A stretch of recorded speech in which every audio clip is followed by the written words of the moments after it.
Hoy quiero saludarlos y agradecerle a cada uno de ustedes por el acompañamiento, el apoyo a estos análisis estratégicos, que no son más que un esfuerzo por aportar en el debate del país desde una perspectiva objetiva, desde la ciencia política, la comunicación política y por supuesto desde la estrategia política. Hoy quiero saludaros con una reflexión muy importante en la transición que se está viendo hoy, el 7 de agosto, y es la transición de mando y el poder político entre Gustavo Petro y Abelardo Lasprilla. Pero más que hablar de esa transición y de ellos dos, de esos dos contrastes, que es necesario y lo vamos a hacer en videos posteriores, hoy vamos a hablar sobre cuál ha sido el significado del gobierno de Gustavo Petro en el marco de su rol histórico en la política colombiana. Porque consideramos desde punta de lanza que no se puede ver como un elemento aislado en la historia, sino en la construcción permanente de un legado político que para muchos es bueno, para otros es malo, pero que para nosotros es simplemente un actor importante en el desarrollo de la política colombiana. Por eso hoy venimos con una reflexión que hemos denominado del poder presidencial al poder popular, la estrategia de Petro en el cierre y la transición del poder político en Colombia. Y esto lo tomo sobre la base que en política todo se puede. Y en política todo se debe a algo, todo tiene una razón cuando hay una estrategia por detrás. Nada ocurre por accidente. Un discurso, un gesto, una fecha elegida, cada uno responde a un cálculo y a una razón de ser. Leer ese cálculo no es juzgarlo, es el oficio de analista. Y nosotros queremos aportar desde la perspectiva de un análisis serio, coherente, contundente, pero que parta de variables teóricas, prácticas, del contexto que aporten en el debate nacional. No nos importa ni ser caja de resonancia, ni ser idiotas útiles de ningún sector ideológico de este país. En este análisis, ¿qué vamos a hacer? Lo que vamos a hacer es analizar la salida de Gustavo Petro, pero no como un hecho, sino como una consecuencia y un punto de partida de una estrategia de más de 4 años. Y ustedes se preguntarán, ¿y esto qué quiere decir? Quiere decir que nosotros tenemos una tesis central, y es que desde que llegó Petro a la presidencia, ha cimentado y ha generado una estrategia consistente en la construcción de condiciones para consolidar un legado político en Colombia más allá del periodo de gobierno. Ojo, que no es una afirmación sobre lo que Petro piensa, es una lectura sobre el patrón de sus decisiones. Y aquí viene lo importante. En estrategia política esto tiene nombre. Se llama la construcción de un arco narrativo biográfico.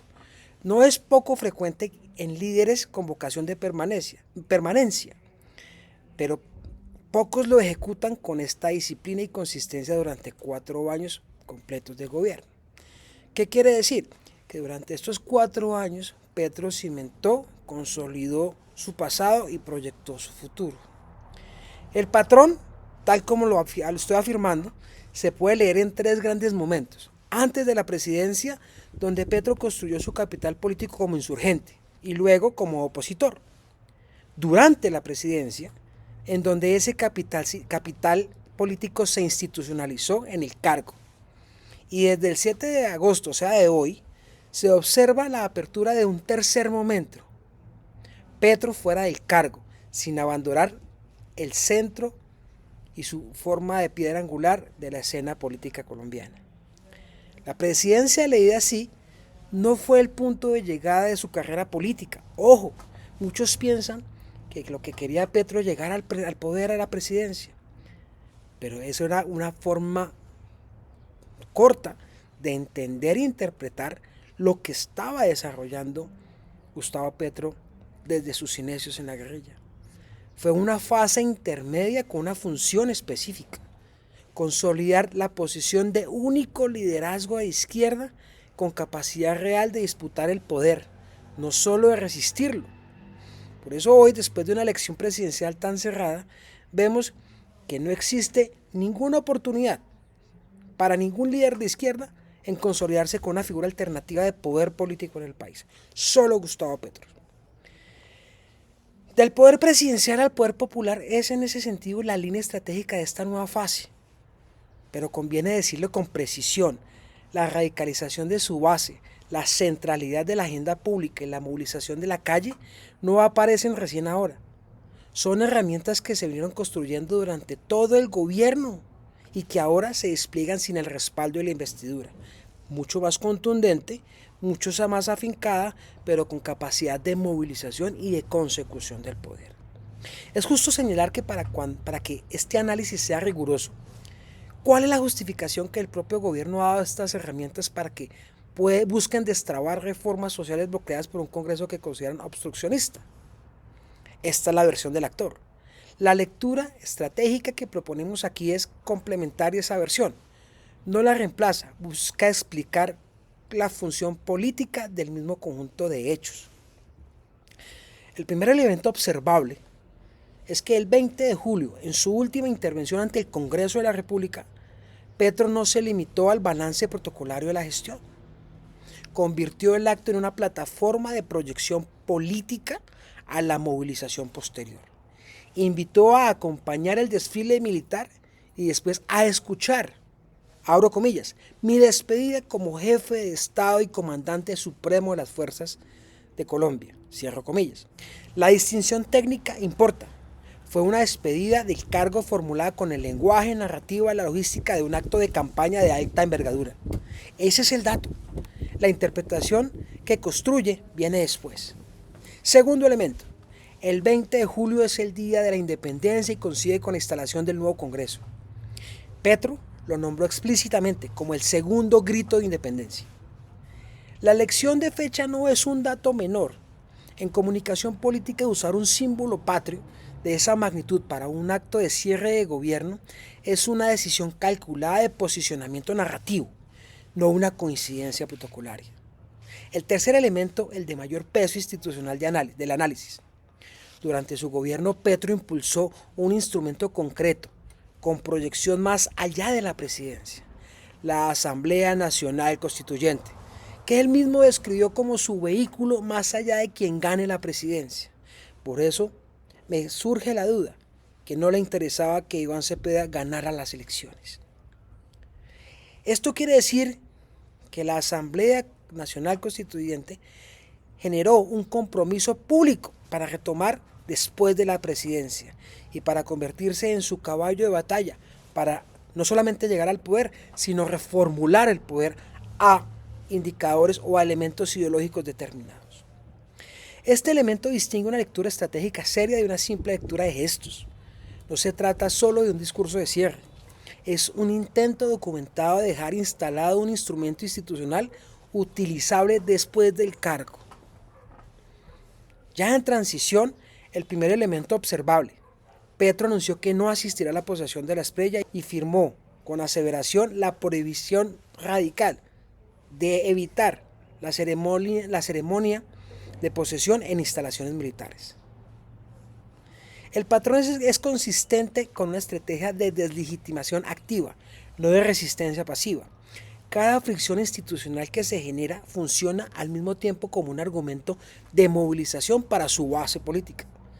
El segundo elemento, el canal de comunicación se mantiene consistente a lo largo de todo el proceso. Declaraciones directas en X, discursos en plaza pública, comunicación sin intermediación de vocería institucional tradicional. Esto, sin el aparato de comunicación del Estado a partir de hoy, 7 de agosto, es esperable que esta independencia del canal propio se intensifique. Ahora vamos a tener un activismo radical en redes sociales con muchas más fuerzas en el sentido de entender y de generar muchos frentes de batalla. Y es aquí el elemento más importante para la credibilidad de este análisis. La Asamblea Constituyente, el vehículo institucional construido durante este gobierno, se frenó cuando Iván Cepeda perdió en primera vuelta. El propio Petro justificó la pausa señalando que los resultados electorales reflejaban una fractura profunda en el electorado, que no permitiría convocarla con legitimidad suficiente. Pero esto lo veo más como una estrategia de campaña más que como una estrategia política de desistimiento. Lo veo como la preparación del vehículo necesario para salir a las calles posteriormente. Esto es un dato muy importante, muchachos, esto hay que entenderlo porque muestra el límite real de la estrategia.